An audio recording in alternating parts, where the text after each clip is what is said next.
thrilled now to be joined by goalkeeper for the Columbus Crew and who is recently starting in net for the US U23s in their match against the U23 France squad, Patrick Schulte. What is up? Thanks for joining the show today. What was your reaction watching all of those highlights back of yours? Those are pretty cool. Yeah, no, thank you, for having me. But it's always good to look back and about last year. It was a fun ride, and just to cap it off, winning the trophy and with these group of guys was something truly special. And yeah, it gives me chills every time watching it back. Yeah, what was that experience like? I always love seeing after a big championship win, the locker room scenes, because everyone plays their own role, right? You've got, the guy who's spraying the champagne, the one who's chugging, the one who's got the aux cord playing the music. Who are you in the celebration in the locker room? What was your role? Drinking as much as I can. He really is from St. Louis. Hey, yeah, that's for sure. Patrick, you've had an incredible start to your professional career. But one of the things that we were talking about in the pre-production meeting was your rating in L'Équipe, because it's very hard to get a solid rating in L'Équipe.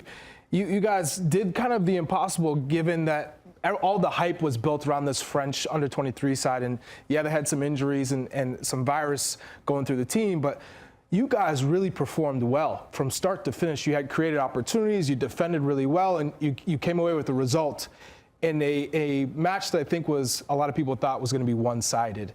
What did you learn from this performance about not only France, but your group in itself? Yeah, I think, one thing that I learned and the group learned is that, we can play different, styles and we can compete with anybody.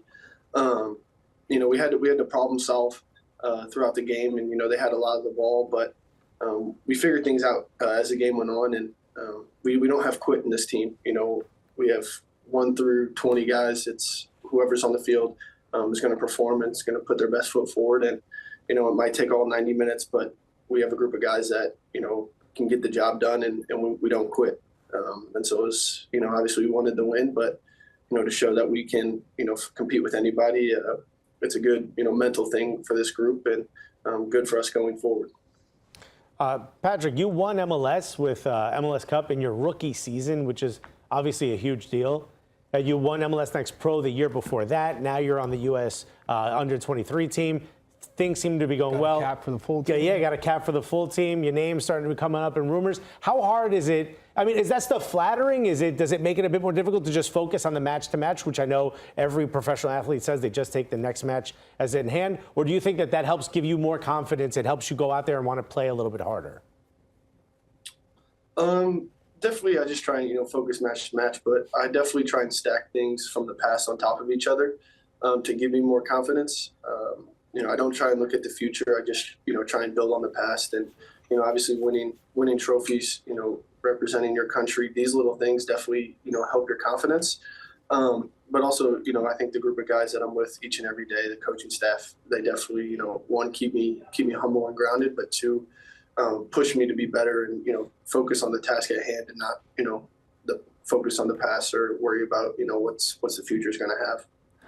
Patrick, by the way, Charlie mentioned the L'Équipe ratings. For those who don't know, L'Équipe rarely gives 10s, for example, just as a gauge to the ratings. They're pretty demanding. You were, along with 3 French players and Tanner Tessman, you were the highest rated player on the field with a 7 out of 10. So that's pretty impressive for top of the line. Yeah. The top of French sports journalism. So congrats.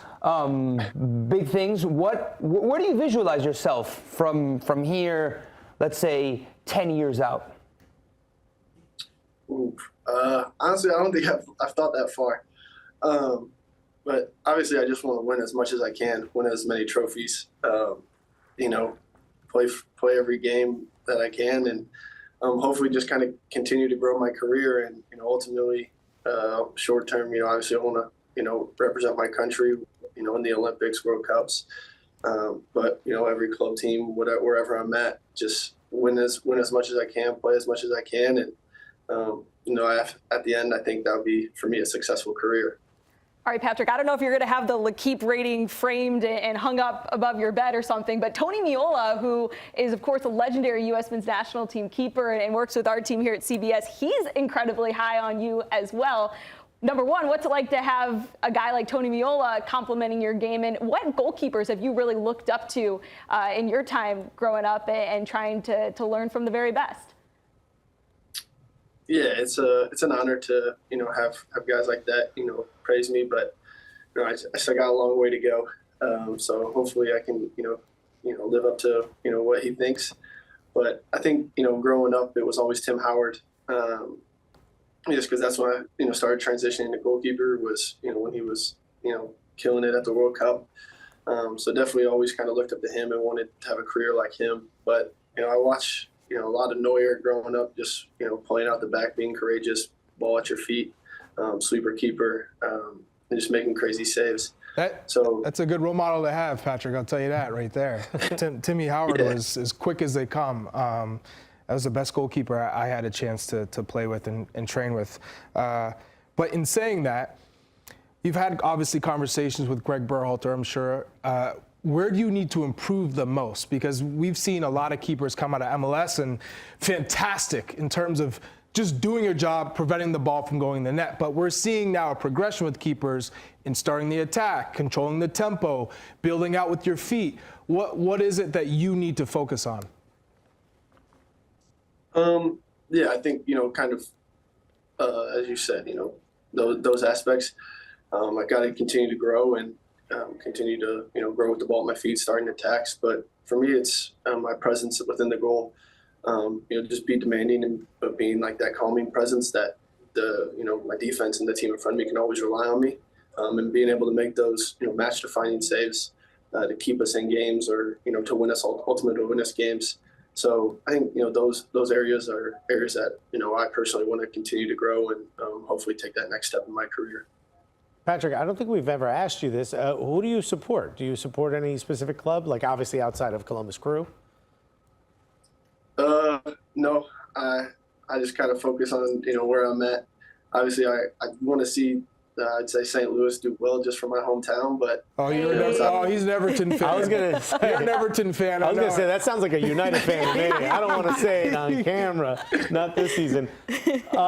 I know, you've been linked to some teams in Europe, and you didn't mention any, so I won't say any either. But I will ask this. Did you start out as a goalkeeper, or did you play any other positions? Because I know now playing with your feet is such an important part of the game. Did you get the opportunity to play in the outfield, or have you always been between the sticks? No, I started my career as a left winger, but I played there until I think it was like 12, and then I transitioned to goalkeeping. Tim Howard convinced you he was so good at the World Cup that you went from left wing to goalkeeper, huh? Yeah, basically. I also wasn't, all that great at left wing, so I need to figure out something. I'm trying to stay on the pitch. Yeah, exactly.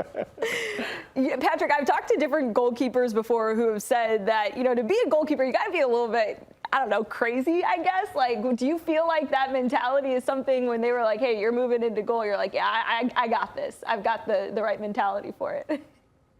I think so. I think for me, it was just, I just like winning, and I ain't gonna name names, but our goalkeeper wasn't that great back in the day, so I wanted to win, and I figured I needed to, switch to goalkeeping just to, keep our team in games and just ultimately win, and for me also to stay on the field. So, you gotta be a little crazy because shots are coming in pretty hard, and you just gotta stay brave. But for me, it's ultimately just wanting to win and keeping our team in games. Patrick, I remember walking at the opening ceremony in Beijing in 2008 and just being overcome with emotion that I cannot believe I was the Olympics, sorry. I could not believe I was this little kid looking at, Wheaties box, and now here I am at the Olympic Games. What would it mean to you if you were able to represent the United States at the Olympics this summer? Oh, I think I'd be overcome with emotions. One, just, it's a dream come true. I watched all the Olympics growing up. I remember staying up late in the summers watching everything. So just to be able to, go there and represent your country and, be an Olympian would be an unreal feeling. But two, it's, the opportunity to compete against the best in the world. Ultimately I'm at my age and some older guys as well. So just, obviously just being able to represent your country in any way possible is always an honor. If we got to, do the opening ceremony, I don't know my emotions. It'd be crazy and a dream come true for sure. Awesome, awesome stuff. Patrick Schulte, congratulations on all of your success and best of luck moving forward as well. Thanks for taking the time to join us this morning.